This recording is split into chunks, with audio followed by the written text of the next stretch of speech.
Guys, what's going on? I hope you guys are having a wonderful day. Today I'm going to jump in real quick and I'm going to talk to you guys about Sam Bankman-Fried. Sam Bankman-Fried is the disgraced founder of FTX, who stole a lot of people's money. And Bankman-Fried basically just got out of jail for almost nothing.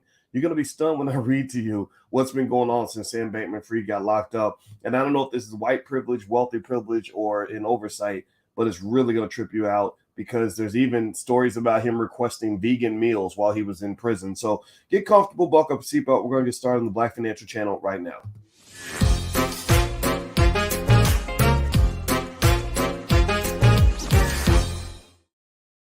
Hey, what's going on, guys? Welcome to the Black Financial Channel. That's theblackfinancialchannel.com. My name is Dr. Boyce Watkins. I'm your friendly neighborhood finance professor.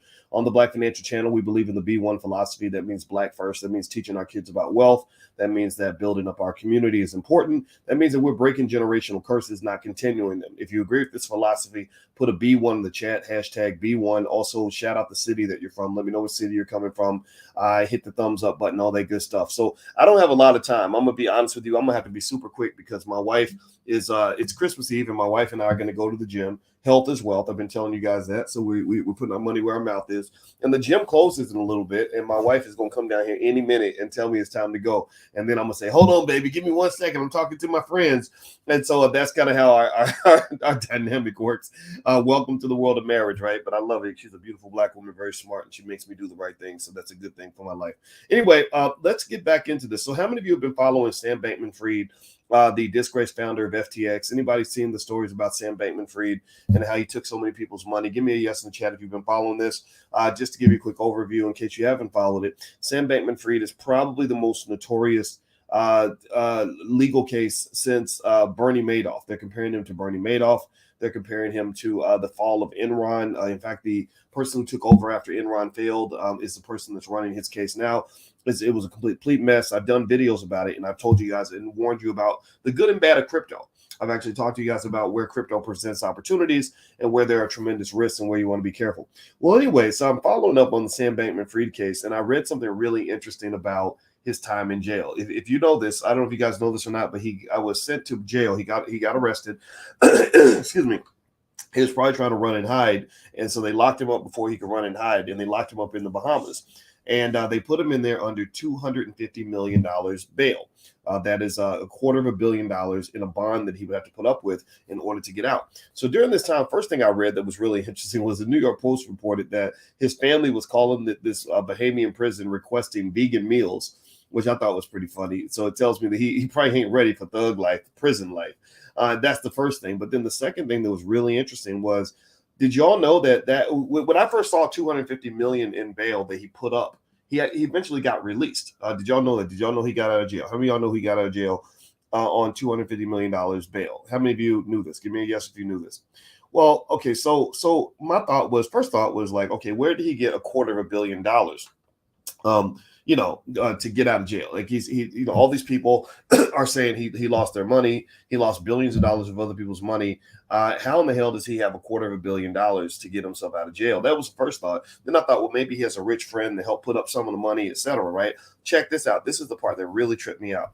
So in most bail bond cases, you have to put up 10% of the bail, right? So 10% of 250 million is 25 million at the very least. In some cases, it's 15%, which would be about 37.5 million. You follow me? So you're thinking that Bankman-Fried or his friends had to put up at least 25 to $40 million in order for him to get out of jail, right? Right? Okay.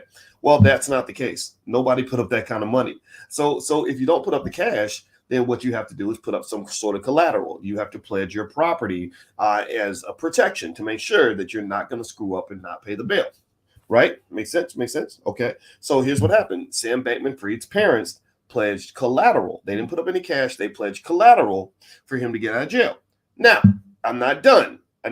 Keep listening. So you would think that if they put up, collateral, then it would have to be 10% of the bail, right? 25 million against, 250 million. That's the standard. What is Sam Bankman-Fried's parents' house worth in Palo Alto, California? It's not worth 25 million. It's not worth 37 million. It's worth 4 million. It's worth $4 million. So you're thinking, how in the hell did you get out of jail with only $4 million in collateral being put up on a $250 million bail. So you go from $250 million all the way down to $4 million. And that's not even the worst part. The worst part is actually he got out on what they call, I think they call it a recognizance bond, which is where you solemnly swear to the court that you will repay $250 million if you don't show up for trial. So literally, this dude basically got out on a promise. He basically got out by this lying dude, this guy who made billions of dollars lying to people, got out based on his good word on a promise. Like, I pinky swear that I'm gonna repay this money. I promise. I put it on God, y'all. I put it on God. I put it on a stack of Bibles, dog. I'm gonna pay you. I promise. How many of y'all think that is the most insane crap that you've ever heard in your life? How many of y'all are like, whoa, wait a minute? Some of y'all got relatives been locked up since the 90s, over very small amounts of bond where they budge not 1 inch. This kid gets this unbelievable, not even a kid, he's 30. So this man gets this unbelievable deal where he can literally pinky swear that he's going to repay the bond, and they let him out of prison or out of jail so he can go home and stay with his parents. That is crazy to me. And I had to talk about it because it's unbelievable. It's wrong. It's ridiculous. It's embarrassing. It's pathetic. It's sad. It's funny. I'm going to the Bahamas next week, so I'm not going to say anything too bad about their government. I don't want to get detained at the airport, but I'm sitting there. I really would love to ask them, like, what's going on, man? Like, why did you, what, really? Seriously? I don't get it. But anyway, overall, he's going to probably get convicted. His CEO is already snitching. Carol Ellison, I think that's her name. You could just tell that these people are not built for like that sort of like loyal thug life scenario, right? They're not ready to go, and they're not like some mafia gang or something that's gonna like not snitch on each other and do 30 years instead. Even if you look at some of the rappers down in Atlanta that are doing their RICO charge, some of them are getting out because they're already like cooperating, and it's kind of tough, right? I mean, think about it. I mean, I don't know if I'd spend 50 years away from my kids just so I can like not snitch on somebody. No, I'm not doing that. But then again, I don't know. It's up to you to decide how you feel about that. So it looks like they're already flipping. They're already, giving up all the information. His people are already telling on him. And so he's going to be the big fish that ends up getting the worst prison sentence. So I think at some point justice may be served, but I have this funny feeling that they might slither him out of this, given that his parents are both attorneys that have connections with the Securities and Exchange Commission.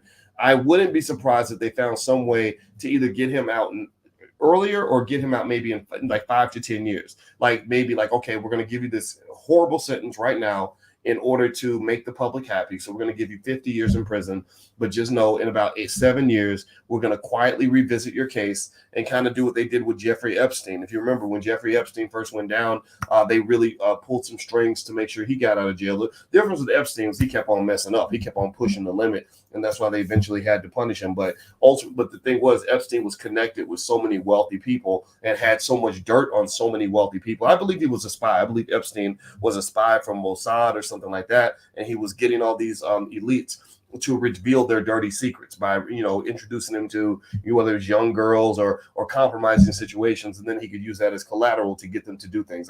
That's what I believe they're doing. And so really the moral of that story is be careful if you're playing a dangerous or high level game. Try to keep your life as clear and as clean as possible, and don't share things that you don't want that you shouldn't share with other people, because people will use that against you. And that's what I saw with Epstein. But anyway, guys, I gotta go. My wife is waiting on me to go to the gym, and I need to go out here and get a workout in before Christmas hits. And I want to remind you that health is wealth, so take care of your health because it's more important than your money. Because if you don't take care of your health, you'll lose all your money trying to get your health back, and we don't want that for you. So anyway, do me a favor, guys. That's my alarm. See, that's my alarm going off telling me it's time to go. All right, guys. So have a wonderful day. God bless you. Happy holidays. And I'm going to check back in with you guys real soon. So hit the thumbs up button on your way out, and I'll talk to you guys later. Take care now. Peace.